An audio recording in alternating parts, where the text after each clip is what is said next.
내가 보기에는 꼬였어. 안 꼬인 거라니까. 꼬였어. 꼬인 거야. 저거는 의도를 뭐 이렇게 네. 연맥이기 위해 그게 아니라 본인이 이미 운명 공동체에 발을 들인 상황에서 그렇죠. 저거는 장경태 의원을 칭찬해야 돼요. 저거는. 장경태 의원이 그리고 약간 화법 자체가 우왕좌왕 화법이에요. 예. 그러니까 본인도 헷갈려하고 이게 지금 좀 신문을 받는 사람도 헷갈려하기 때문에 막 이렇게 이것저것 답변을 하다가 그냥 툭 튀어나온 것 같아. 맞아요. 네. 예. 그리고 이 신범철 차관하고 차관하기 전에 제가 방송을 한 10여 회 정도 했었어요. 이분 자기 생각과 다르면 버벅대는 게 나와요. 방송하다가. 그러니까 왜냐하면 이제 이 정부가 매우 보수적이잖아요. 근데 그 아주 극단적인 보수인데 본인은 그렇지 않거든요. 이 사람 군인 출신이 아니에요. 아니 그러니까요. 네, 군인 출신이 아니에요. 본인이 안보정인데 그렇죠. 근데 이제 이 어차피 자기가 나온 것은 국민의힘이나 정부의 입장에서 나왔으니까 그렇죠. 과도하게 얘기할 때마다 자기랑 안 맞는 거예요 이게. 그러니까 말이 약간 꼬여요. 근데 저 오늘 그 입법청문회 내용도 보니까 아까 말씀하신 것처럼 지금 본인이 꼬인 거예요. 짜증 나는 거예요. 내가 국회의원이 당선되거나 아예 그냥 그때 내가 발을 뺐어야 되는 건데 발은 담갔고 국회의원은 안 됐고 여긴 불려와 있고 그렇죠. 내가 그렇다고 해서 많은 혜택을 보고 또 아닌 것 같고 그러니까 미치는 거죠 사람이 지금. 그렇죠. 그러니까 막 짜증은 나고 그렇다고 그 제가 얘기하는 순간 자기가 어떻게 될지 모르고 제가 또 약간 좀 겁도 있는 것 같고. 차관으로 있을 때는 실세로 또 정평이 나 있었고 우리 제가 KBS에서 진행했던 최강시사에서 국방부 입장을 대변할 때 신범철 차관이 많이 나왔습니다. 많이 나온 이유가 국방부의 군인 출신들은 저렇게 논리정연하게 말하는 사람들이 별로 없다. 그래서 군사평론가 출신의 저 사람이 나오면 어떤 그 윤색을 할 수 있다. 대통령 정책을. 그래서 그런 측면에서 굉장히 많이 국방부에서 활용이 됐었던 것 같아요. 맞아요. 예. 대선 때도 뭐 이제 국방 정책과 관련해서 사실 많이 주목을 받지는 않았지만 그렇죠. 이석열 대통령이 저거를 이제 정리해주고 이런 거에 좀 탁월하고 말을 잘하세요. 그냥 그렇죠. 기본적으로. 예. 또 같이 방송을 몇 번 해봤는데, 그러니까 그 김종국 박사님이 말씀하셨다시피 사람이 악하진 않아요. 그러니까 이게 진짜 역사의 간지 같은 거라고 나는 생각을 하는데 우연치 않게 뭐가 이렇게 툭툭 튀어나오는 게 이런 게 결과적으로 한 명을 구속시키는데 도움이 되지 않을까 이런 생각도 듭니다. 만약에 신차관 이야기대로 대통령과 회수와 관련된 이야기를 했잖아요. 그러면 대통령의 직권남용 혐의인 거죠.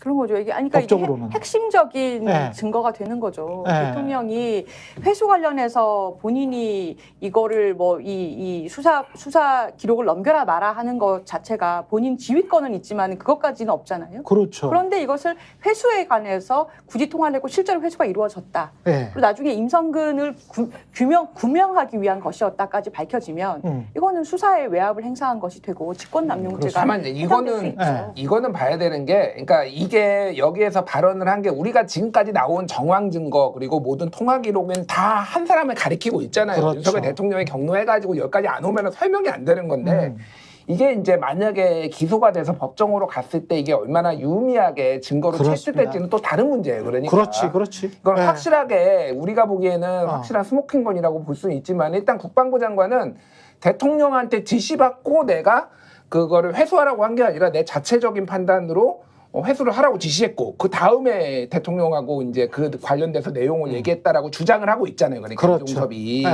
그러니까 이제 법원이나 이런 데서 이제 판단을 하겠죠. 어느 게 더 진실성이 있는지. 만약에 신범철한테 이 우연히 톡 나온 거에 있다고 하더라도 그거를 증거로 채택하는 거. 그래서 이종섭의 이 주장을 완전히 기각시키는 거는 또 다른 문제가 될 수는 있어요. 다만 어쨌든 제가 좀 주목해서 본 거는 이런 식의 것들이 앞으로도 튀어나올 수가 있겠구나. 왜냐하면 손발이 안 맞으니까 이게 관련자들이 너무 많고 사실은 그 정도의 개입한 정도 그리고 본인의 이해관계가 다 달라요. 그러니까 이게 이런 식으로 뭐가 더 하다 보면은 툭툭툭 튀어나와가지고 이게 결정적인 게 될 수는 있겠구나 이런 생각이 듭니다.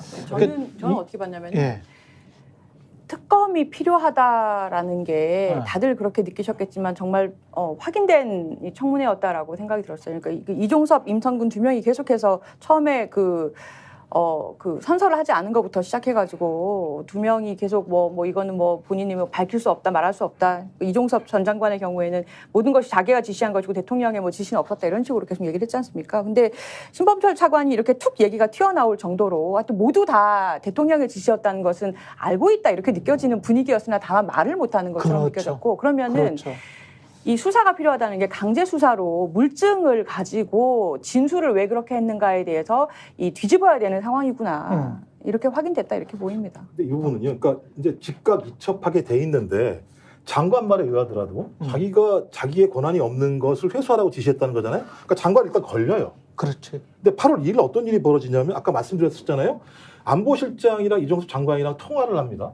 그리고 난 다음에 12시 이 어간에 공직기관 비서관실에 소속된 파견 경찰관인 행정관이 경찰청 국가수사본부에 관계자에 전화를 해요.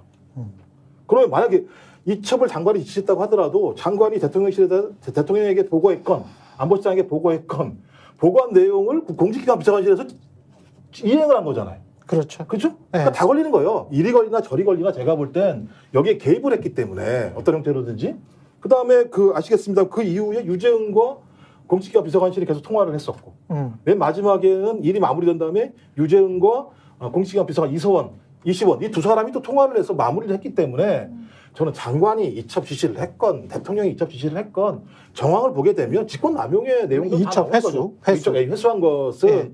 두 가지 다 전화 내용들을 보게 되면 여기서 우리가 또 꼭 잊지 말아야 할 것은 뭐냐면요. 이 모든 수사 결과 보고서 7월 31일 수사 결과 보고서는 장관이 결재한 겁니다. 네. 국방부 장관이 이미 결재를 하고 8월 2일에 이첩 회수를 누군가가 한 거잖아요. 그러면 장관이 이미 사인한 서류에 왜 장관이 갑자기 또 이첩 보류를 하라고 하고 왜 7월 30일 날 사인을 했죠. 그리고 7월 31일 날 이첩 보류를 하고 이첩 보류를 하라고 한 거는 본인이 지시했다는 걸 인정을 했으니까. 그리고 이첩 회수를 할 때 그 이첩했다라는 보고를 대통령에게 하지 않았다. 이렇게 지금 이종섭 장관은 이야기를 하고 있는 거잖아요. 그렇게 되면 이종섭 장관 입장에서는 그런 것 같아요. 대통령도 지금 현재 이제 보호를 해야 되고 나는 이첩 보고는 하지 않았다. 그때 8월 2일 당시는 본인도 빠져나가야 되는 사안이잖아요.